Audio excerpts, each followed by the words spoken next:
Por favor. Amadísimo Señor, Dios Todopoderoso, Padre amado, gracias te doy por mi vida. Gracias te doy también, Santo Señor, por cada uno de los hermanos y hermanas que se encuentran desde sus hogares atendiendo a esta predicación.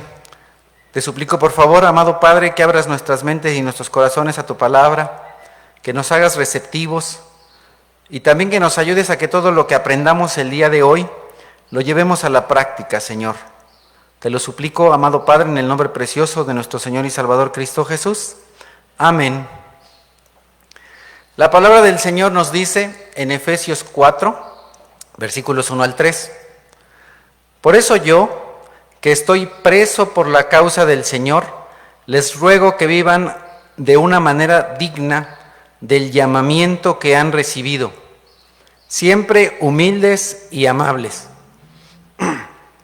pacientes, tolerantes unos con otros en amor.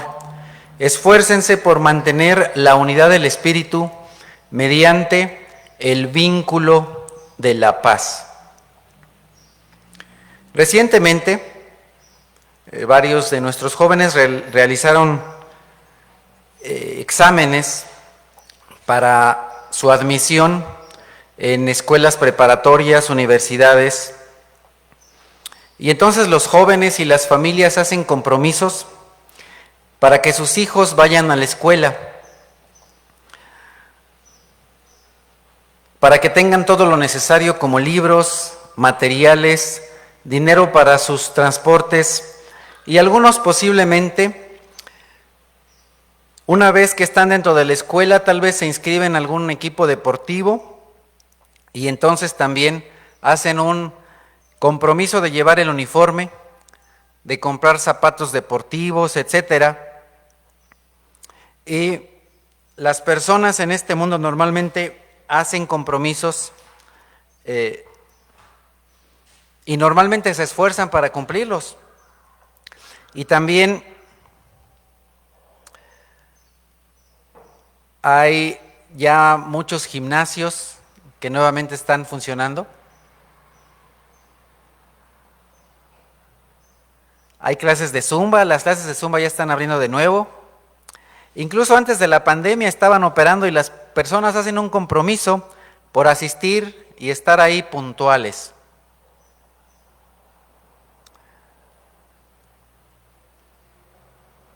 Mi esposa, que asistió en algunas ocasiones ahí a un lugar de estos de Zumba, me comentaba que las mujeres para esas clases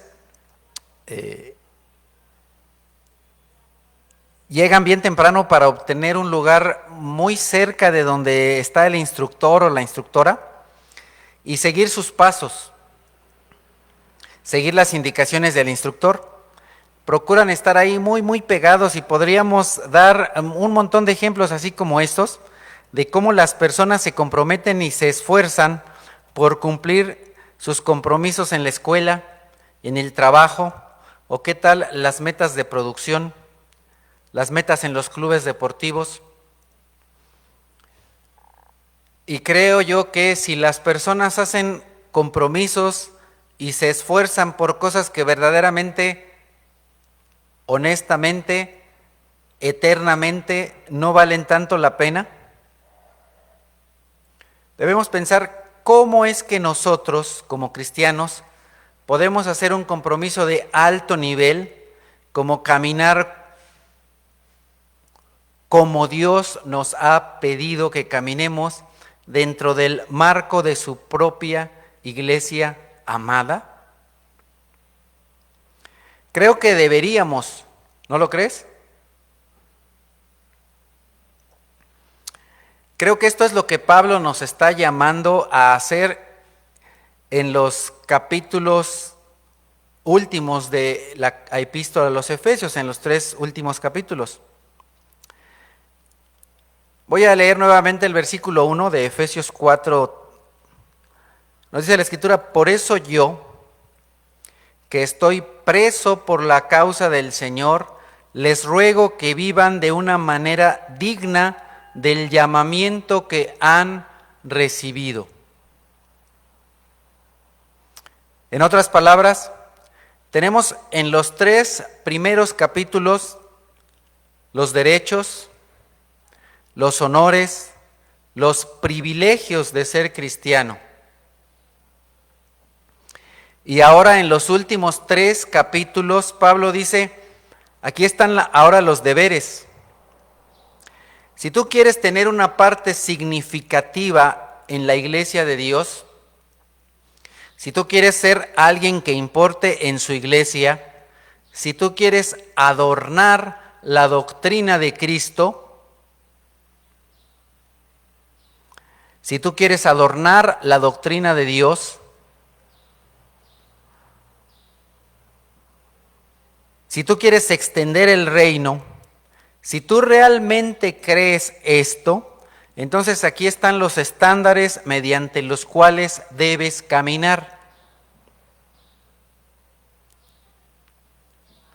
Y cuando tú y yo entramos en la iglesia de Jesucristo y entramos en el cuerpo de Cristo, cuando por fe un día yo confié en el Señor Jesucristo y Él se convirtió en mi Salvador, en mi Señor, ese día yo me convertí en parte de su reino, me convertí en parte de su familia, en parte de su casa, me convertí en una de las ramas que se extienden del tronco principal, que es el Señor Jesucristo.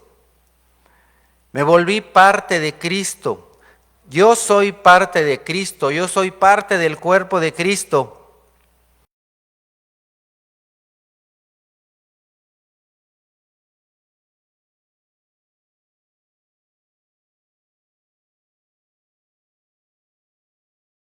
En la iglesia de Cristo, entramos en el cuerpo de Cristo, tenemos esa obligación. Jesucristo me dio los derechos, los privilegios, los honores. Jesucristo me hizo inmensamente rico.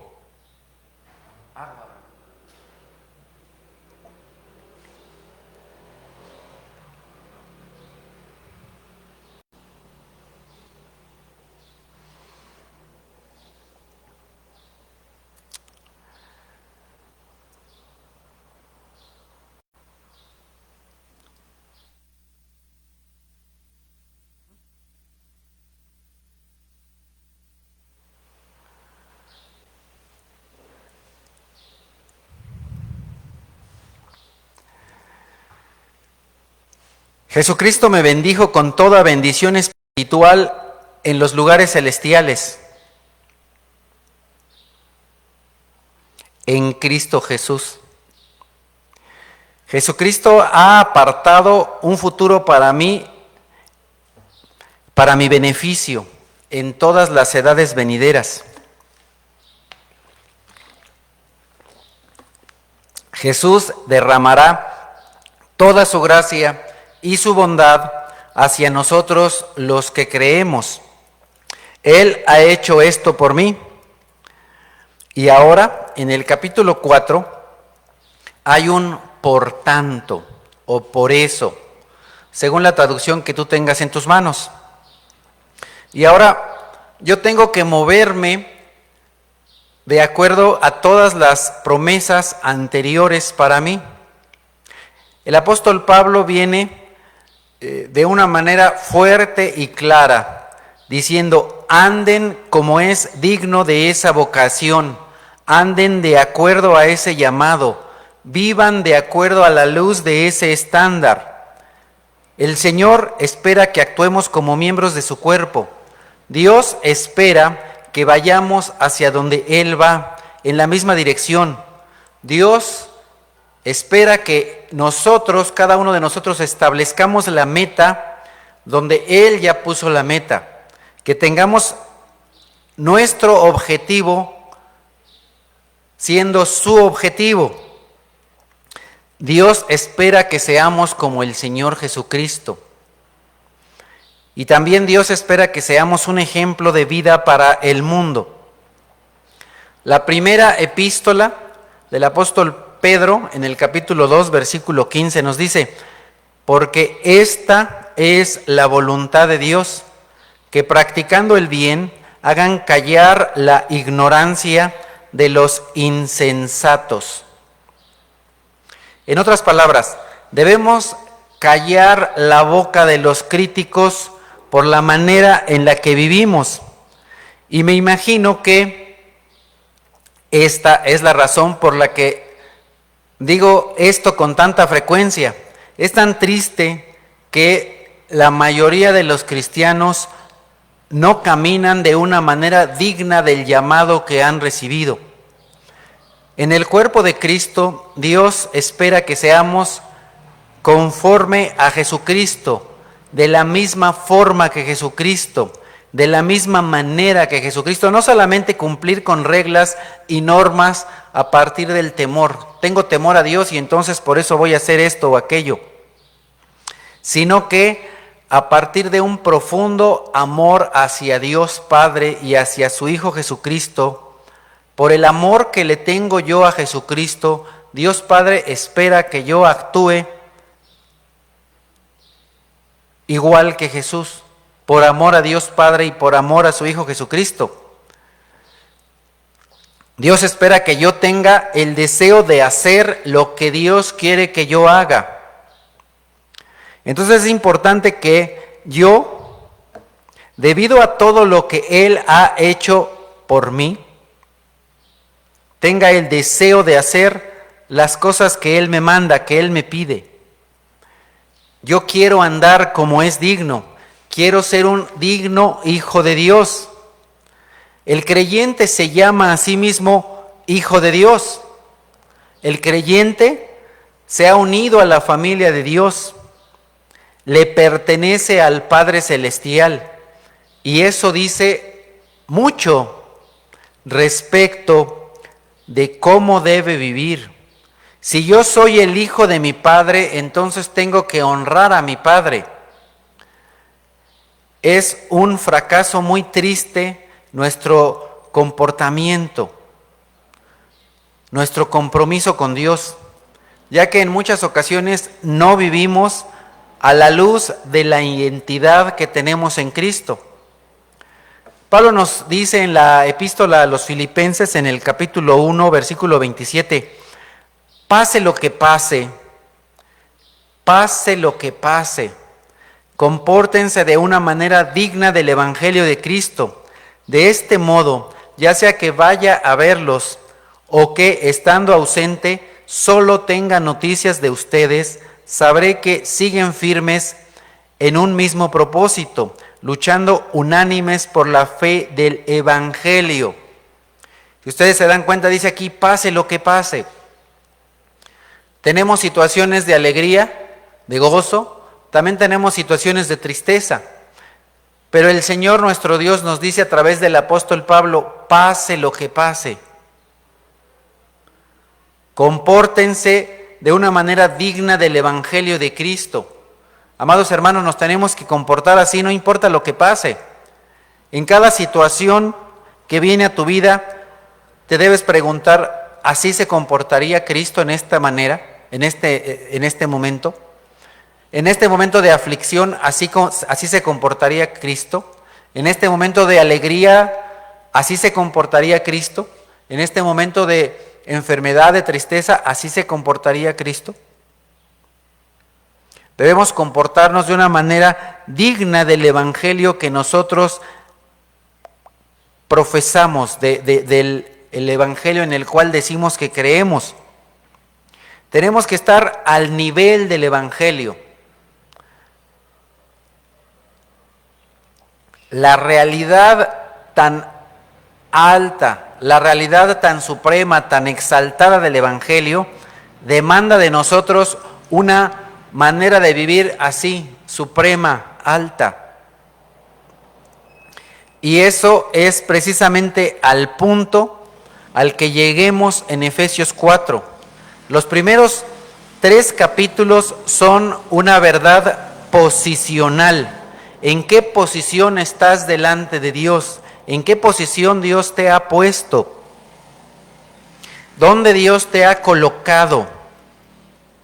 También en los primeros 3 capítulos tenemos los recursos que recibimos de Dios, las riquezas, las cosas que Dios ha hecho por nosotros. Todo esto ya ha sido predicado por nuestros hermanos y hemos estado aquí domingo a domingo escuchando y aprendiendo. Nosotros descubrimos en semanas pasadas que Dios nos bendijo con toda bendición espiritual. La palabra no nos dice con alguna, con unas, sino con toda bendición espiritual. Medita esto, Dios te bendijo con toda bendición espiritual. Ahora la Escritura no dice, nos va a bendecir. La palabra de Dios dice, nos bendijo. Esto es algo en pasado. Dios ya te bendijo. También aprendimos, Dios nos escogió en Cristo antes de la fundación del mundo. Dios nos hizo para ser santos, para ser irreprensibles. En amor, inclusive Dios nos predestinó, nos adoptó. Dios nos hizo para la alabanza de su gloria. Dios nos aceptó en el amado. Dios nos ha dado redención, el perdón de pecados. Dios nos ha dado sabiduría, prudencia. Dios nos ha dado a conocer el misterio de su voluntad. Dios en el futuro nos va a levantar a alturas que ni siquiera hemos soñado. Y Dios nos ha dado una herencia preplaneada. Antes de que el mundo fuera creado, Dios ya había planeado la herencia que te iba a dar a ti y a mí, a todo creyente. Dios nos concedió el Espíritu Santo. Dios nos ha dado el poder de la resurrección. Dios nos dio vida de los muertos. Dios nos tomó a nosotros que estábamos lejos, perdidos, aislados, y nos hizo un nuevo hombre en sí mismo. Dios nos ha dado un gran misterio que estuvo oculto en tiempo pasado, el Evangelio de Cristo. Dios nos ha revelado la verdad de la iglesia. Dios ha hecho posible que podamos disfrutar de todo esto al darnos su Espíritu Santo. El Espíritu Santo puede fortalecer el hombre interior para que Cristo pueda establecerse en su casa, y esa casa somos los creyentes verdaderos, para que podamos ser llenos de un amor que es incomprensible para el mundo, para que podamos tener una plenitud de forma eterna, la plenitud de Dios, para que podamos conocer el poder del que se nos habló en Efesios 3:20, y Él lo ha hecho todo para su propia gloria. Dios nos ha dado de su Santo Espíritu, que es las arras, la garantía de la promesa. Aquí vale la pena recordar lo que es el bautismo del Espíritu. Pablo nos enseñó, y ya nuestros hermanos nos compartieron este pasaje en Efesios capítulo 1, en los versículos 13 y 14.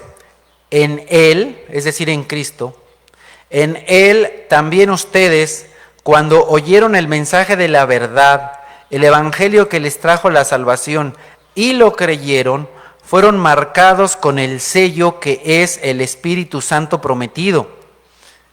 Este garantiza nuestra herencia hasta que llegue la redención final del pueblo adquirido por Dios para alabanza de su gloria. El Espíritu Santo no vive en todas las personas, sino únicamente en el verdadero creyente. Subraya eso, ponlo entre comillas, verdadero creyente. Una persona se puede bautizar, pero si no cree en Dios, el Espíritu Santo no vive en él, porque lo hizo de una manera hipócrita, falsa, de dientes para afuera. El bautizo del Espíritu Santo no es que hables en lenguas o que sanes a personas. El bautizo del Espíritu Santo no es otra cosa que el Espíritu Santo viva en ti, que Dios viva en ti, punto. Eso es ser bautizado por el Espíritu Santo. La palabra bautizo o bautismo significa inmersión o sumergirse. Entonces, cuando el Espíritu Santo te bautiza, tú estás en Dios y Dios está en ti. Eso es el bautismo del Espíritu Santo. Muchas veces las personas, por su mala doctrina, por su mala interpretación de la Biblia, esperan que el bautizo del Espíritu Santo sea hablar en lenguas o sanar personas o hacer cualquier otro tipo de cosas, pero eso no es el bautizo del Espíritu Santo. El bautizo del Espíritu Santo es que el Espíritu Santo viva en ti, punto. Entonces, todo verdadero creyente está bautizado en el Espíritu Santo. Ahora, hay algunas manifestaciones de que el Espíritu Santo vive en ti. Son dones espirituales que no son más que un reflejo, una manifestación de que el Espíritu Santo vive en ti. Pero a propósito de que estamos ahora en un tiempo de pandemia, ustedes saben que hay personas que tienen síntomas, se les dice sintomáticas, y personas asintomáticas. Hay personas que al día de hoy están enfermas de la COVID-19, pero que no se les ven síntomas. Eso no quiere decir que no estén enfermas, simplemente no presentan síntomas. Pero si uno les hace un estudio detenido, detallado, ahí está el virus. Y que el Señor me perdone por compararlo ahora con un virus, pero dice el Señor Jesucristo, si las cosas de este mundo se las explico y no las entienden, pues ¿qué será de las del otro mundo? ¿Qué será de las espirituales? Entonces, al día de hoy, las personas que están enfermos de la COVID, les da tos o les da fiebre, alta temperatura, tienen dificultad para respirar, alguna de estas o tal vez todos esos síntomas. Pero hay personas que tienen esa enfermedad y no se les ve a simple vista la enfermedad. Hay que hacerles un estudio. Lo mismo pasa con el cristiano. Hay personas que tienen evidencias fáciles de notar, manifestaciones del Espíritu Santo, pero son solo eso, manifestaciones de que el Espíritu Santo ya está ahí. Pero hay algunos creyentes que, vamos a decirlo así, son como asintomáticos. No se les ve nada, pero eso no quiere decir que el Espíritu Santo no esté ahí. Porque si tú los estudias, los observas cuidadosamente, te das cuenta que son diferentes, que ahí está el Espíritu Santo.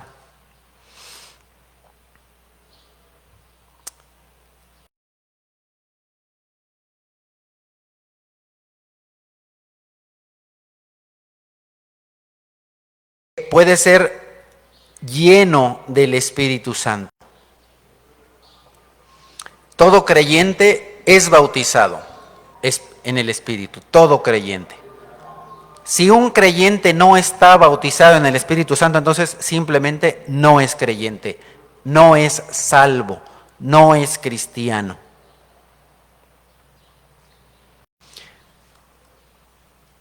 Ahora, ya que el Espíritu Santo vive en nosotros como creyentes, debemos permitirnos ser llenados del Espíritu Santo. Eso se nos comentó ya en el capítulo 5, y no voy a entrar en detalle, pero Efesios 5, versículo 18 dice, no se emborrachen con vino que lleva al desenfreno, al contrario, sean llenos del Espíritu Santo, sean llenos del Espíritu. Hay que mantenernos continuamente llenos del Espíritu. Es una forma de vida. De hecho, puede ser mejor ilustrado por la metáfora de caminar. Caminar. Caminamos un paso a la vez. Es un ritmo. Ya que nosotros cedemos paso al Espíritu de Dios, se vuelve más simple en en nuestra vida. Nuestra vida es una cuestión de decisiones. Levantarse o no. Vestirse o no. Quedarse con pijama o ponerse ropa de día. Desayunar o no. Lavarse los dientes o no. Bañarse o no. Lo que sea. En este mundo y en esta vida todo es cuestión de decisiones. Desde que nos levantamos tomamos las decisiones una tras otra, tras otra, tras otra, tras otra. Entonces nosotros debemos tomar la decisión de paso a paso, decisión a decisión, ser guiados por el Espíritu. La palabra ser lleno se usa para un viento que llena una vela y ondea la vela y entonces mueve el barco ahí por el río, por la mar. Cuando nosotros decimos que las velas están llenas de viento, eso es lo que pasa por la mente de Pablo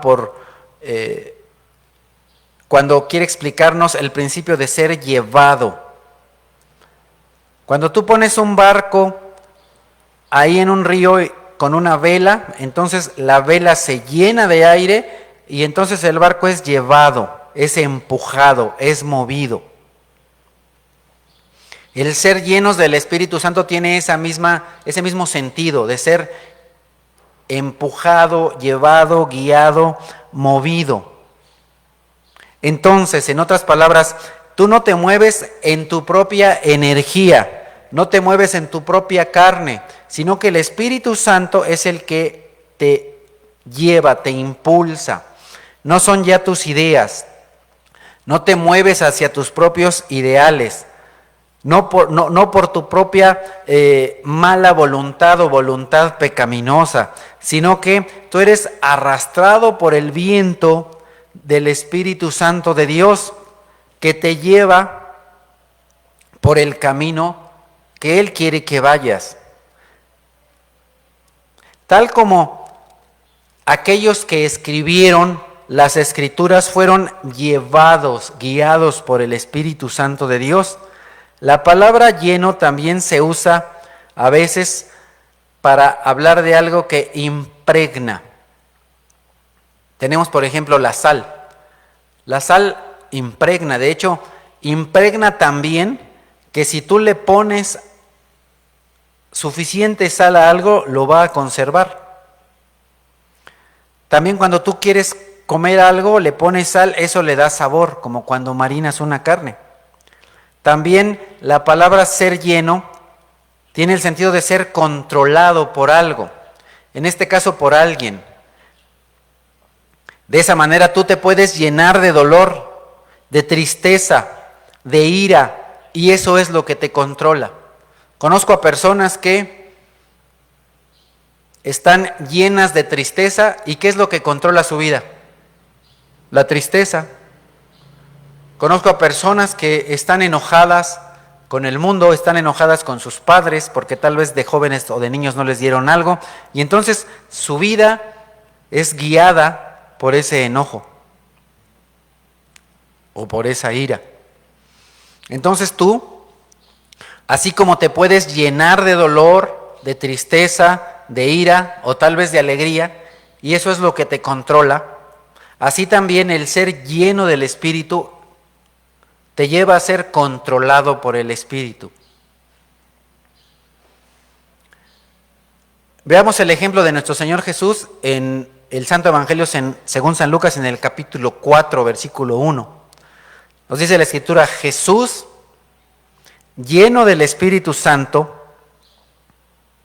volvió del Jordán y fue llevado por el Espíritu al desierto. Entonces, ser lleno por el Espíritu, amado, es esa cosa, es esa idea, es ser guiado por el Espíritu de Dios. ¿Quién llevó a Jesucristo al desierto? El Espíritu Santo. Jesús, al ser lleno del Espíritu Santo, fue llevado por el Espíritu Santo. Entonces el Espíritu Santo le dijo, vas hacia acá. Fue al desierto. ¿Por qué? Porque quien lo guió al desierto fue el Espíritu Santo.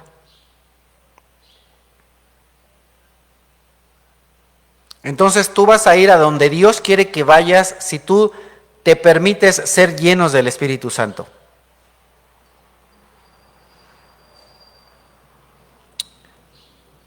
Y nosotros estamos hablando de vivir una vida bajo el control del Espíritu Santo.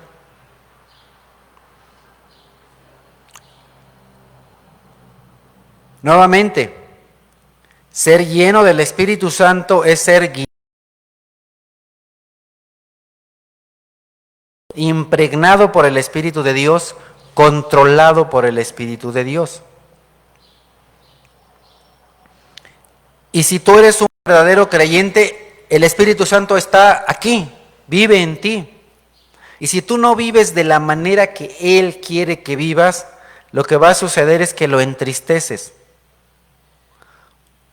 Lo haces a un lado, no lo tomas en cuenta, lo restringes. Entonces, estás tratando al Espíritu Santo de una manera negativa. Y entonces, a menos que un cristiano sea lleno del Espíritu Santo, no sirve para nada.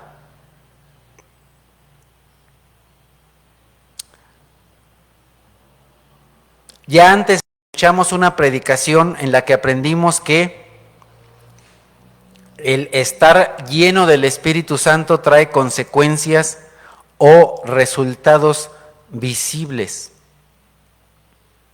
Nuevamente en Efesios 5 del 18 al 20 dice la Escritura, no se emborrachen con vino que lleva al desenfreno, al contrario, sean llenos del Espíritu, anímense unos a otros con salmos, himnos y canciones espirituales.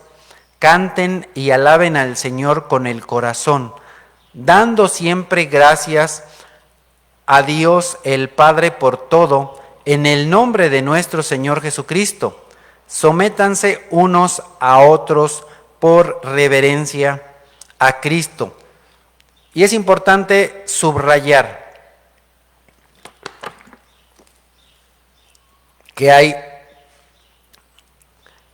tres cosas bien importantes que nosotros vemos en este pasaje. Cosas positivas. La persona que es llena del Espíritu Santo anima a otros. ¿Cómo anima a otros? Con salmos, himnos y canciones espirituales. Si una persona es llena del Espíritu, entonces sirve a Dios. ¿Cómo sirve a Dios? Alabando a Dios. Va a dar gracias a Dios, va a obedecer a Dios.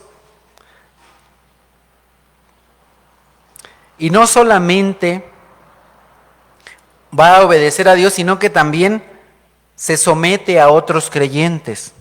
Entonces, la persona que es llena del Espíritu Santo tiene una relación correcta consigo mismo, con los demás y con Dios.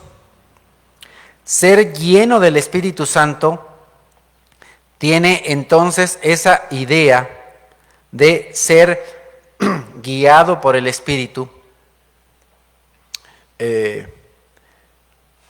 Como ejemplo,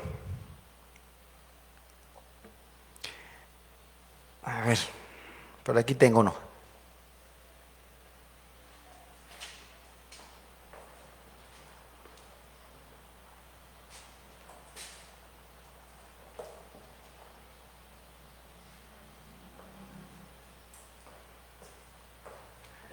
Miren, aquí tengo un guante, si lo alcanzan a ver.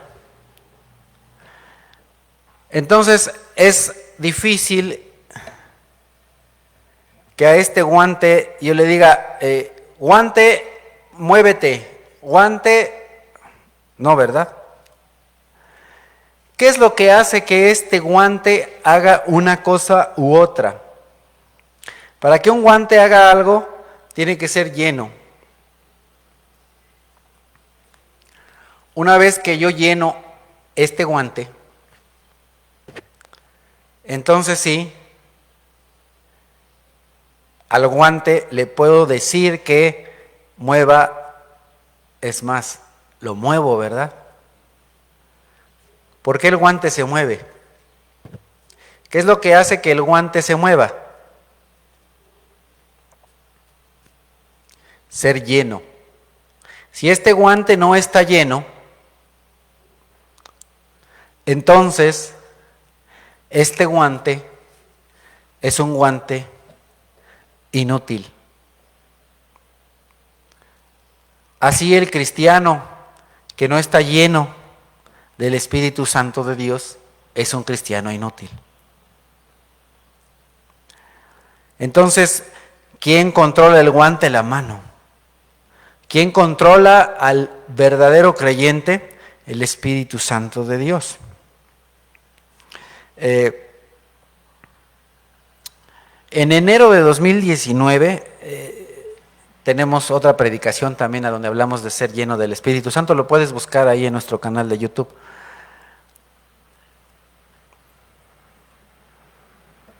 Dios entonces, regresando a nuestro pasaje de hoy, ha hecho todo por nosotros.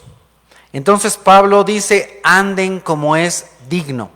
Debido a todo lo anterior, debido a todo lo que ya dije hace un momentito, debido a todo lo que Dios nos dijo en su palabra y que ya vimos en los primeros 3 capítulos, vivan de acuerdo a eso. Entonces, el nivel al cual nosotros debemos vivir, el nivel al que nosotros tenemos que llevar nuestra vida es un nivel bien alto. Esa es una verdad tremenda del Nuevo Testamento. También se nos enseñó en el capítulo 2 de Efesios la importancia de la unidad. Y se nos habló de que Cristo es la piedra angular, ¿se acuerdan? Es importante repasar eso. Lo tenemos en Efesios capítulo 2, empezando en el versículo 14, vamos a comentar al volver a leer versículos 14 al 16. Porque Cristo es nuestra paz, que de los 2 pueblos ha hecho uno solo, derribando mediante su sacrificio el muro de enemistad que nos separaba, pues anuló la ley con sus mandamientos y requisitos. Esto lo hizo para crear en sí mismo de los 2 pueblos una nueva humanidad al hacer la paz, para reconciliar con Dios a ambos en un solo cuerpo mediante la cruz, por la que dio muerte a la enemistad. Versículo 19 dice, por lo tanto ustedes ya no son extraños ni extranjeros, sino conciudadanos de los santos y miembros de la familia de Dios, edificados sobre el fundamento de los apóstoles y los profetas, siendo Cristo Jesús mismo la piedra angular. Bueno, pero ¿qué es una piedra angular?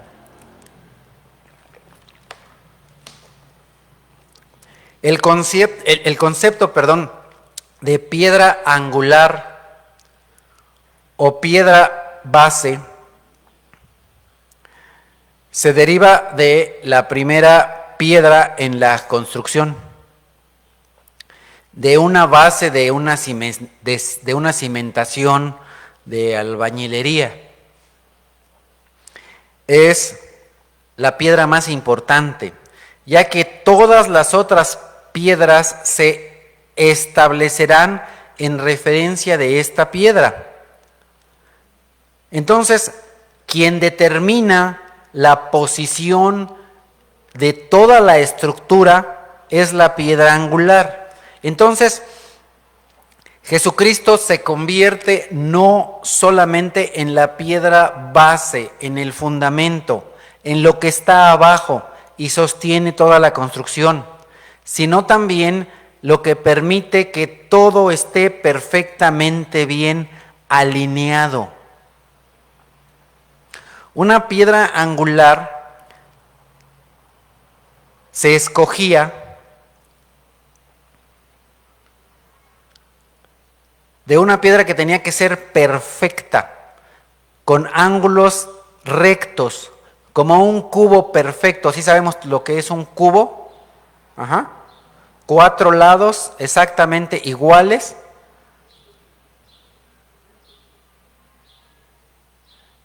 Y luego juntamos 6 áreas así y tenemos un cubo, ¿sí? Tenemos 4 lados iguales y luego lo multiplicamos esa área por 6 y ahí tenemos un cubo, ¿verdad?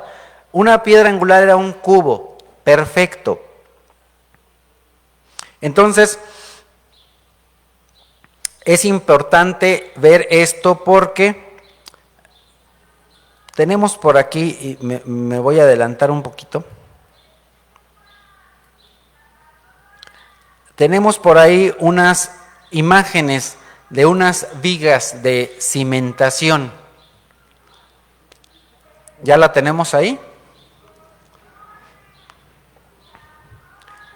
Ok, esas son unas vigas de cimentación, losa de cimentación. Ese tipo de losas de cimentación, han de saber que para los que vivimos en esta unidad habitacional, la construcción se le dice monolítica. Y entonces abajo hay una losa que es toda pareja, que ese es el cimiento. Pero ahí tenemos una imagen de una losa de cimentación, ¿verdad? Ok, eso es una losa de cimentación. Entonces, todo el edificio está por encima de esa losa. Muy bien, ya vimos que es una losa de cimentación. Ahora, Jesucristo es una piedra con los ángulos rectos perfectos. Un cubo perfecto tiene un ángulo recto hacia un lado, hacia el otro, hacia la izquierda, hacia la derecha, hacia abajo, hacia arriba. ¿De acuerdo?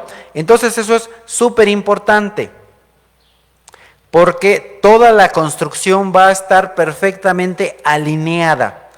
Si alguno de ustedes en alguna ocasión ha visto a un buen maestro albañil, no un albañil de estos que traen su nivel de mano y cada loseta la van pegando con el nivel de mano, porque eso no es la mejor práctica, sino que ponen una loseta a la cual le llaman maestra, la pegan, la ponen perfectamente a nivel y todas las demás losetas se van a alinear con esta, tanto hacia la izquierda, hacia un lado, digamos hacia el frente o hacia la izquierda o derecha. Y entonces ahí tenemos esa loseta maestra. Eso es lo que era la piedra angular, de tal manera que recto hacia acá todas las demás losetas quedan alineadas y hacia acá todas las losetas quedan alineadas. Pero en el caso de la piedra angular también tiene una línea hacia arriba, a la cual los albañiles o arquitectos les llaman plomo o plomada. Entonces Jesucristo es la piedra angular perfecta porque la plomada, es decir, la línea vertical, la línea que va hacia arriba es recta, perfecta, en dirección ¿a quién? A Dios. ¿Por qué tan importante hablar de la piedra angular?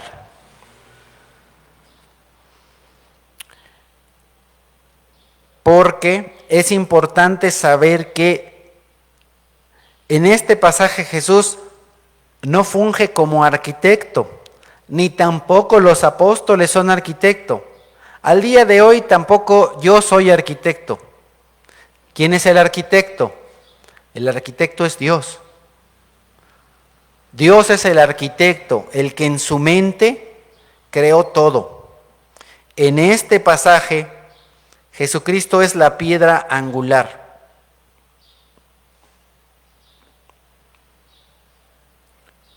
Eso quiere decir que Él es nuestro ejemplo a seguir porque su relación vertical, su relación con Dios es perfecta. Su relación con Él mismo es perfecta. Su relación horizontal es perfecta, es decir, la relación con cada persona, la relación del Señor Jesucristo con cada persona es perfecta.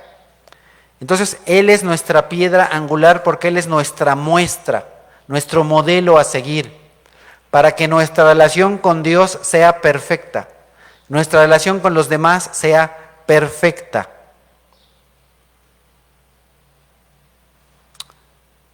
Vamos a Hebreos capítulo 11, versículos 8 al 10. Y nos dice la Escritura, por la fe, Abraham, cuando fue llamado para ir a un lugar que más tarde recibiría como herencia, obedeció y salió sin saber a dónde iba. Por la fe, radicó como extranjero en la tierra prometida y habitó en tiendas de campaña con Isaac y Jacob, herederos también de la misma promesa, porque esperaba la ciudad de cimientos sólido, de la cual Dios es arquitecto y constructor. Dios es el arquitecto y constructor de la ciudad celestial. Dios es el arquitecto y constructor de este lugar prometido, de esta tierra prometida. Interesantemente, cuando se nos da en el libro del Apocalipsis, ¿cómo es Jerusalén? Si ustedes han leído, Jerusalén es como un cubo. Esta construcción cúbica de Jerusalén no es que físicamente, obligatoriamente sea cúbica, sino que tiene el sentido de que la relación de cada persona con Dios es recta, es perfecta. Y la relación con cada uno de los que están a su alrededor es recta, es perfecta. Una ciudad en la cual todos nos vamos a relacionar de una manera santa, justa, perfecta, recta, impecable.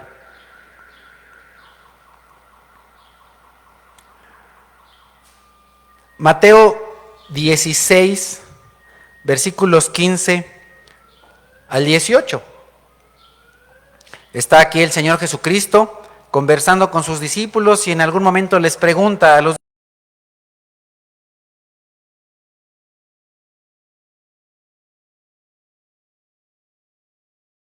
Cristo, el Hijo del Dios viviente, afirmó Pedro.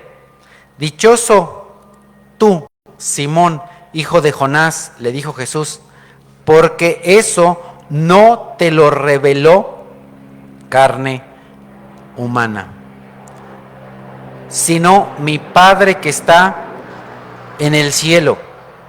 Yo te digo que tú eres Pedro y sobre esta piedra edificaré mi iglesia y las puertas del reino de la muerte no prevalecerán contra ella. De la misma manera que la ciudad celestial, la nueva Jerusalén, en la iglesia, Dios es el arquitecto. De esta manera Dios quiere no solo que sepamos respecto de la ciudad celestial, sino la edificación de la iglesia. También se refiere a una edificación, a la piedra. Normalmente es una piedra de gran tamaño, la piedra angular, que se le colocaba en la esquina de un edificio para darle rigidez. También esa piedra angular se colocaba para sostener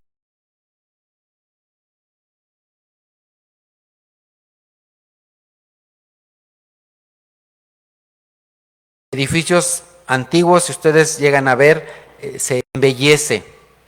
Y en algunas ocasiones esta piedra angular no solamente es un refuerzo, sino también incluso una decoración.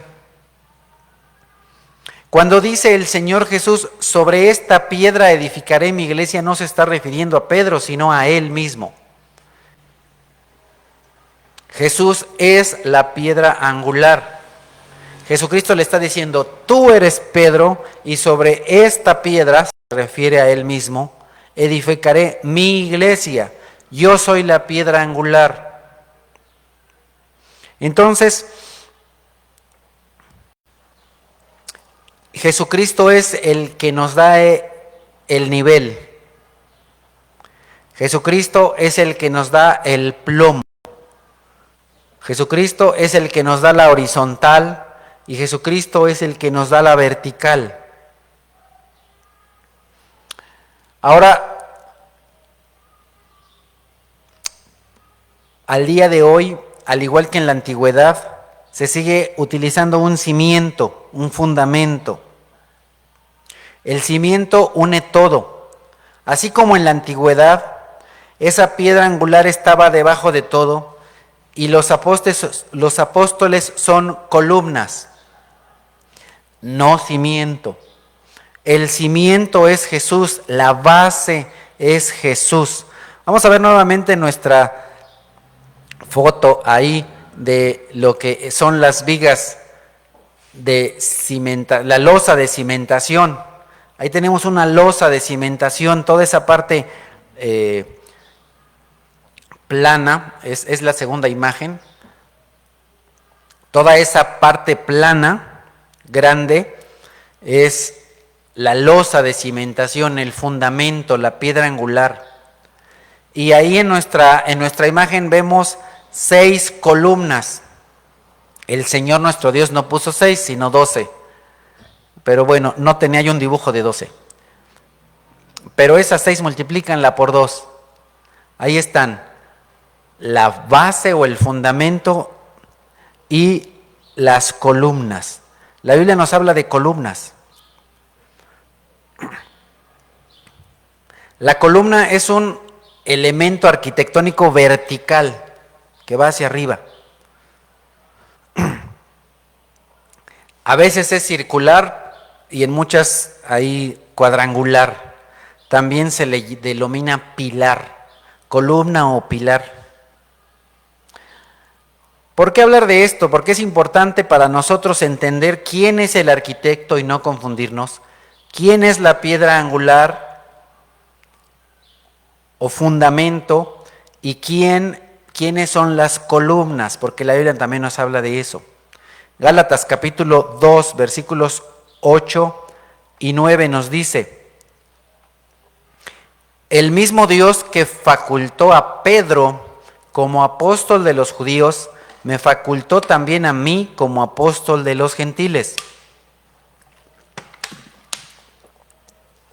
En efecto, Jacobo, Pedro y Juan, que eran considerados columnas, al reconocer la gracia que yo había recibido, nos dieron la mano a Bernabé y a mí en señal de compañerismo, de modo que todos nosotros fuéramos a los gentiles y ellos a los judíos. Entonces, regresando a la parte que nos interesa, Jesucristo es la piedra angular y nuestro ejemplo a seguir para determinar cómo tienen que ser nuestras relaciones horizontales y verticales. Es decir, cómo me tengo que relacionar con mis semejantes y cómo me tengo que relacionar con Dios.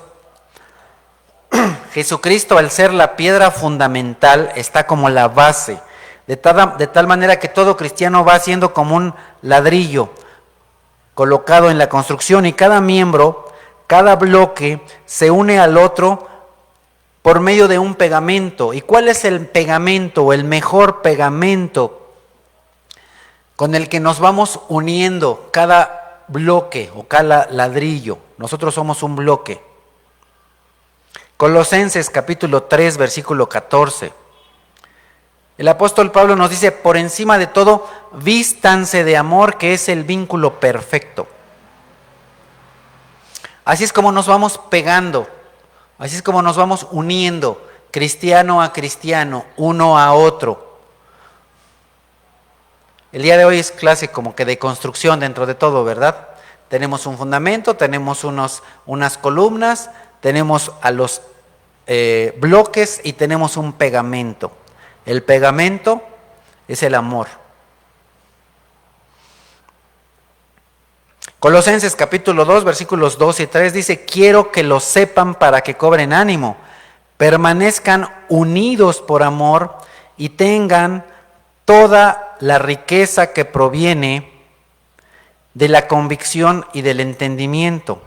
Así conocerán el misterio de Dios, es decir, a Cristo, en quien están escondidos todos los tesoros de la sabiduría y del conocimiento. ¿Quieres conocer todos los tesoros de sabiduría y de conocimiento? Conoces a Cristo. Todas las riquezas provienen de Cristo. Ahí está. Al día de hoy, muchas personas dicen que conocen a Dios. Tú sales con alguna persona y le dices: oye, ¿conoces de Dios? Sí, claro, yo conozco a Dios.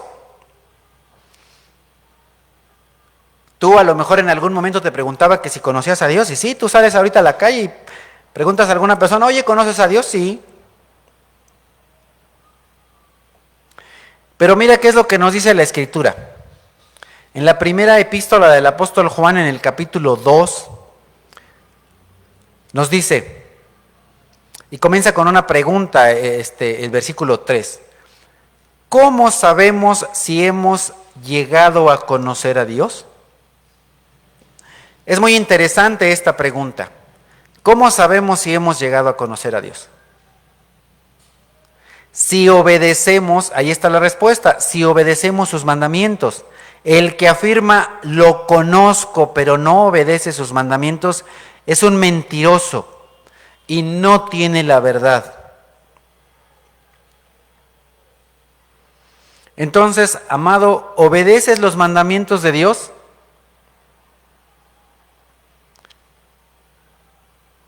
Entonces lo conoces. Pero una persona que vive en desobediencia,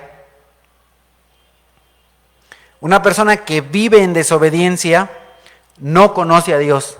Y si dice que lo conoce, en realidad es un mentiroso. En cambio, versículo 5, el amor de Dios se manifiesta plenamente en la vida del que obedece su palabra. De este modo, sabemos que estamos unidos a Él. El que afirma que permanece en Él debe vivir como Él vivió.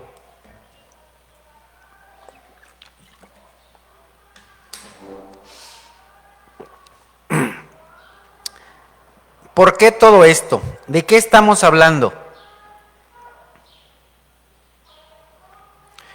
¿Por qué de pronto parece como que estoy yendo a muchos lados? Estamos repasando cosas que ya vimos anteriormente, pero sobre todo, nuestro pasaje principal dice que ¿qué? Vivan de acuerdo al llamado. Vivan de acuerdo al llamado. Si nosotros vivimos de acuerdo al llamado que se nos ha hecho, entonces debemos vivir como Él vivió. Debemos obedecer sus mandamientos. Si tú dices que eres cristiano, si tú dices que conoces a Dios, entonces debes vivir como Él vivió. Entonces debes obedecer sus mandamientos. No se trata de ser legalista, se trata de ser como Cristo.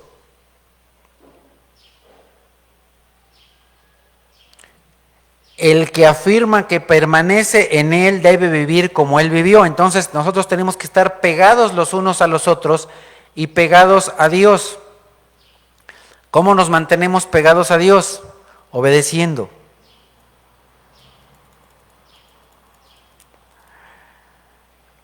Primera carta a los Corintios, capítulo 1, versículos 4 y 5, el apóstol Pablo dice: siempre doy gracias a Dios por ustedes, pues en Él, en Cristo Jesús, les ha dado su gracia. Unidos a Cristo, ustedes se han llenado de toda riqueza, tanto en palabra como en conocimiento. ¿Qué es lo que Pablo acaba de hacer cuando llega al capítulo 4? hace una transición.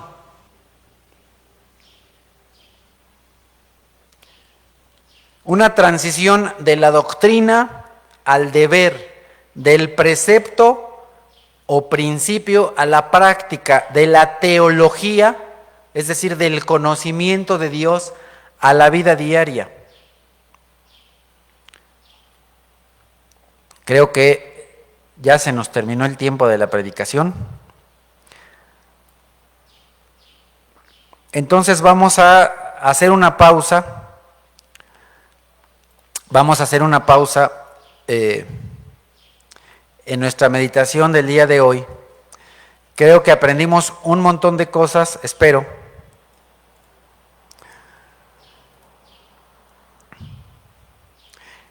Voy a brevemente decir algunos puntos importantes antes de terminar el día de hoy, que en realidad vamos a hacer una pausa para continuar la próxima semana. Estamos en Efesios capítulo 4, versículos 1 al 3. El día de hoy empezamos a ver el versículo 1 de estos, todavía no llegamos al 2 ni al 3. Vamos a llevar varias semanas en este pequeño repaso de cosas que vimos anteriormente. Efesios 4:1 dice: por eso yo, que estoy preso por causa del Señor, les ruego que vivan de una manera digna del llamamiento que han recibido. Entonces, cuando tú y yo entramos en la iglesia de Jesucristo, Dios nos da un montón de derechos, de privilegios, de honores, ¿sí? Entonces, la palabra de Dios a través de esta carta nos invita a que vivamos de acuerdo con ese llamamiento. Si nosotros vivimos así, porque esa es la voluntad de Dios, hacemos callar a las personas insensatas. Aprendimos que independientemente de lo que suceda, debemos vivir de una manera digna del Evangelio, del cual creemos. Es importante recordar que todo creyente, todo verdadero creyente es bautizado por el Espíritu Santo, es decir, el Espíritu Santo vive en él. Un creyente sin Espíritu Santo no es salvo. Recordamos la importancia de ser llenos del Espíritu Santo para ser guiados por el Espíritu Santo. Recordamos también que el Señor Jesucristo nos ha hecho uno con judíos y también nos ha dejado de ser enemigos para ser ahora amigos, conciudadanos de los santos, familia de Dios, hijo de Dios. Recordamos que Jesucristo es la piedra angular, es decir, el patrón, el ejemplo, la guía para que todas nuestras relaciones horizontales, es decir, con todos nuestros hermanos, sean perfectas y nuestra relación con Dios sea perfecta. Aprendimos o repasamos que el Señor Jesús es la piedra fundamental, el fundamento, la base, el cimiento, y los apóstoles son columnas, y nosotros somos parte de ese edificio, y lo que nos une es el amor. Estamos unidos a Dios por amor y estamos unidos unos a otros por amor. Y eso es lo que nos va a ayudar a estar perfectamente unidos. Finalmente repasamos que la persona que verdaderamente conoce a Dios, obedece a Dios. Muy bien, vamos ahora a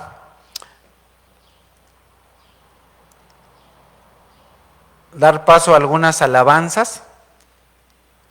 Entonces, favor de estar ahí atentos Vamos a alabar a nuestro Señor y mientras que hacemos aquí la conexión, vamos a dar gracias a Dios por este mensaje.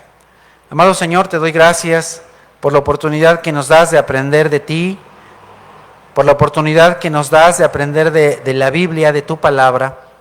Te damos gracias, bendito Señor, por la misericordia que has tenido por nosotros.